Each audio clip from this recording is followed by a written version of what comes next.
Welcome students. In today's session, we are going to study inflation accounting, environmental accounting and human resource accounting. What is inflation accounting? Inflation accounting एक ऐसी technique है जो जितने भी business organisations हैं, companies हैं, वो अपनी फाइनेंशियल पोजीशन को समझने के लिए जब कंट्री में ऐसी सिचुएशंस हैं कि हाई इन्फ्लेशन है, प्राइसेस हाई है मार्केट में, उस टाइम पर जो भी कंपनी फेस कर रही है या उस फेज में उस कंपनी की फाइनेंशियल पोजीशन कैसी रहती है उसको स्टडी किया जाता है. Then you have environmental accounting.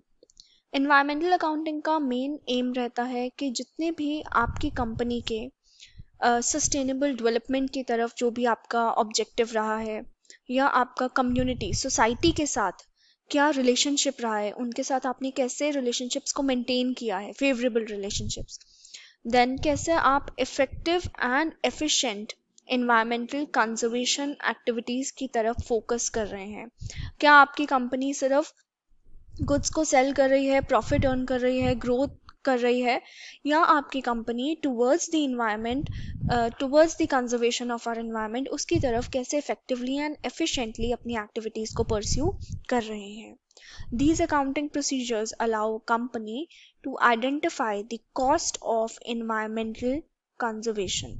अब अगर आप अकाउंटिंग की बात करते हैं तो वहाँ पर आप क्या फाइंड आउट करते हैं, आप ये आइडेंटिफाई करते हैं कि जब भी आप बिजनेस रन करते समय इन्वायरमेंटल कंजर्वेशन की तरफ जो भी एक्टिविटीज़ आप कंडक्ट कर रहे हैं, what is the cost of those activities.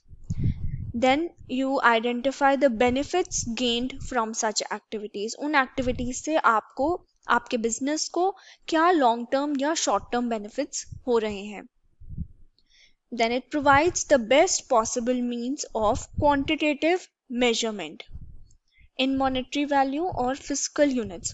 Quantitative terms में आप मेजर करते हैं कि क्या बेस्ट पॉसिबल मीन्स है फिजिकल यूनिट्स में या मॉनेटरी मनी की टर्म्स में आपके पास क्या बेस्ट पॉसिबल मीन्स है, एंड कैसे आप अपने रिजल्ट्स की तरफ उनको सपोर्ट करते हैं, कैसे आप कम्युनिकेट करते हैं अपने रिजल्ट्स को जो भी इन्वायरमेंटल एक्टिविटीज से आप के रिजल्ट्स डिराइव हो रहे हैं.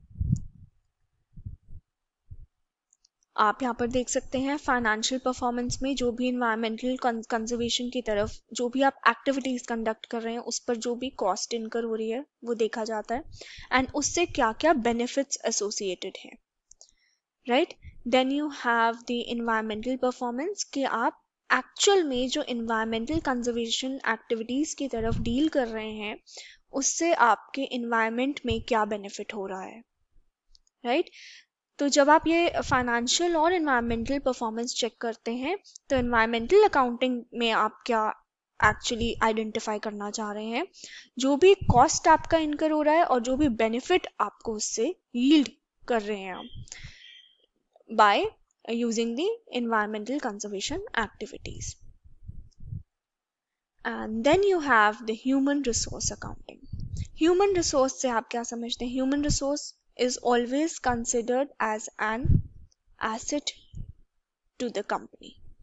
जो भी एम्प्लॉयज़ रहते हैं आपके कंपनी में, ऑर्गेनाइजेशंस में, बिजनेसेस में, वो कंपनी के एसेट कंसिडर किए जाते हैं, बिकॉज विदाउट ह्यूमन रिसोर्स आप कोई भी बिजनेस की ट्रांजेक्शन्स कंप्लीट नहीं कर सकते हैं. You have raw material, you have finance, you have the capital. तो क्या आप उस रॉ मटेरियल और उस कैपिटल से, उस मनी से क्या आप बिजनेस स्टार्ट कर देंगे, प्रोडक्शन हो जाएगी जब तक आपके पास एम्प्लॉयज़ अवेलेबल नहीं होंगे. तो ह्यूमन रिसोर्स अकाउंटिंग आपके एम्प्लॉयज़ को जब आप वैल्यू करते हैं, रिकॉर्ड करते हैं, प्रेजेंट करते हैं, उनकी जो वैल्यू है उसको आप अकाउंटिंग ट्रांजेक्शन्स के टर्म्स में सिस्टमैटिकली जब आप प्रेजेंट करते हैं, that is known as human resource accounting. It is a process of identifying and measuring data about human resources. जो भी human resources का आपके पास data available होता है, जो भी उनकी information available होती है उसको identify करना and उसको present करना, and then जितनी भी interested parties हैं उनके साथ उस data को, उस information को share करना, communicate करना. That is known as human resource accounting.